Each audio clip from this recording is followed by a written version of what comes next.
This is really an emergency. What's wrong with the housing market in the EU? I think it has become too much focused on housing as an asset, as an investment, and not enough on the people that really needs a place to stay. Workers, students, young couples, young professionals cannot afford to live in the city where they have to work and study. So we have to stop this, because otherwise this will explode into a major social and economic problem. We need to think about that, because we want the European Union to be the land of opportunity, of mobility.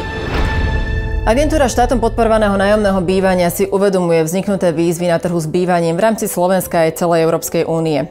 Preto aktívne iniciujeme výstavbu nových bytov po celom Slovensku, ktoré prinesú dostupné a stabilné bývanie pre všetkých. Naši investiční partneri plánujú v najbližších rokoch výstavbu tisícok nových bytov po celom Slovensku, ktoré veríme pomôžu vyriešiť tento ekonomický a sociálny problém a poskytnú kvalitné a cenovo dostupné nájomné bývanie.